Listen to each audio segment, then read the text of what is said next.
Monsieur le ministre, la parole est à Monsieur Jean-Marc Germain, rapporteur pour avis de la Commission des affaires sociales.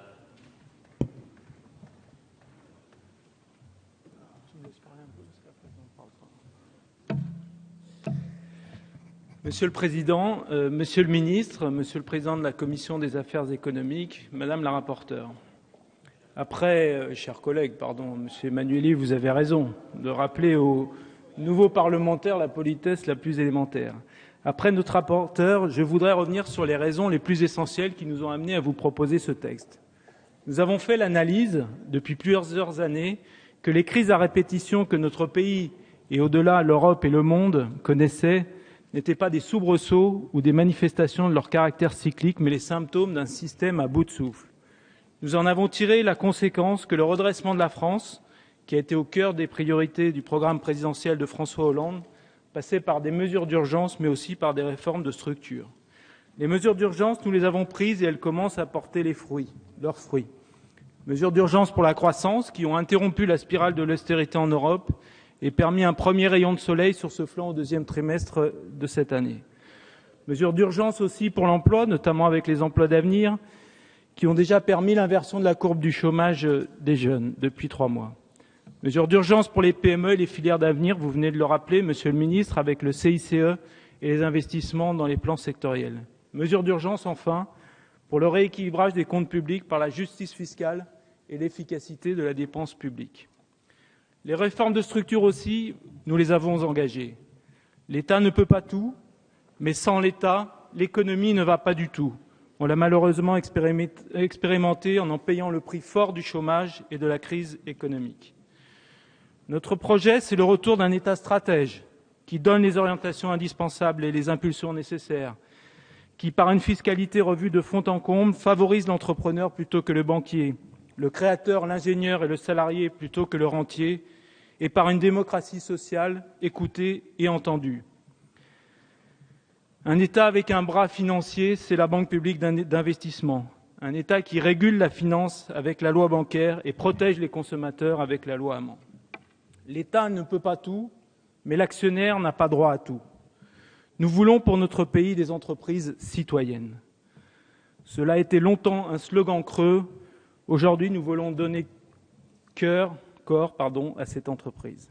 Une entreprise citoyenne, c'est une entreprise qui respecte et écoute ses salariés. On ne peut pas, comme à Goodyear Amiens, imposer des conditions de travail épouvantables, en l'occurrence les 4-8 avec le pistolet sur la tempe des délocalisations. On ne peut pas, comme à Continental ou à Molex, piller délibérément les carnets de commandes et les brevets pour organiser la faillite artificielle d'un site rentable. On ne peut pas demander aux salariés de donner tout et puis, après 30 ans, du jour au lendemain, s'en débarrasser comme d'un Kleenex. Le travail jetable, ça doit cesser. Bien sûr, disant cela, j'ai en tête l'écrasante majorité des entreprises qui ne se comportent pas comme cela. J'étais encore avec Benoît Hamon dans ma circonscription chez Optique 2000 à Clamart et je pourrais citer des milliers et des milliers d'exemples de cette nature. Mais en même temps, il faut renforcer les pouvoirs des salariés dans les entreprises. C'est ce que nous avons commencé à faire avec la loi de sécurisation de l'emploi, en les faisant entrer au conseil d'administration des plus grandes d'entre elles, ou en donnant leur mot à dire sur les stratégies d'entreprise ou des pouvoirs, comme en matière de formation, de plans de licenciement avec la protection de l'État sous forme d'homologation, ou le recours à la flexibilité externe quand elle est incontournable. Une entreprise citoyenne, c'est aussi une entreprise qui respecte son territoire.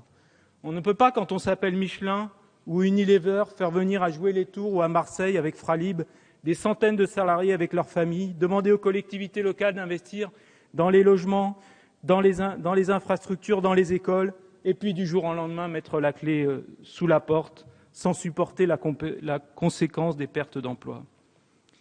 Finalement, l'entreprise, et c'est ce que nous voulons dire par ce texte, mais aussi par d'autres, ce sont des actionnaires qui investissent, oui, mais aussi des salariés, les salariés qui créent les richesses, et les territoires qui les hébergent et les soutiennent.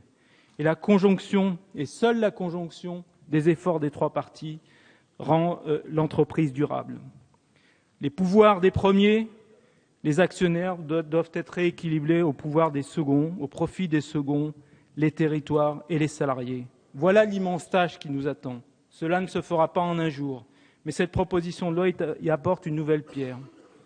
en décidant que désormais dans notre pays, quand on envisage de fermer un site, il faut chercher un repreneur, en décidant que dans notre pays, les dirigeants d'entreprises seront enfin dotés, comme en Allemagne ou aux États-Unis ou en Suède, vous l'avez rappelé, Monsieur le Ministre, des moyens pour se défendre contre les EPA hostiles et les salariés pour obtenir des garanties sur leur emploi et leurs conditions de travail, en décidant que les droits de vote doivent augmenter avec la durée de détention des actions. Le message que nous envoyons aujourd'hui est clair.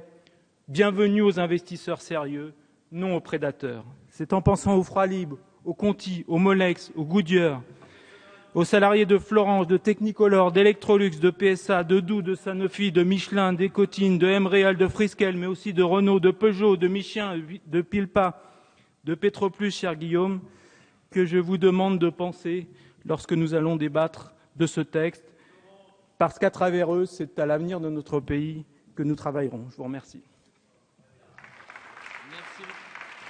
Merci, monsieur le rapporteur.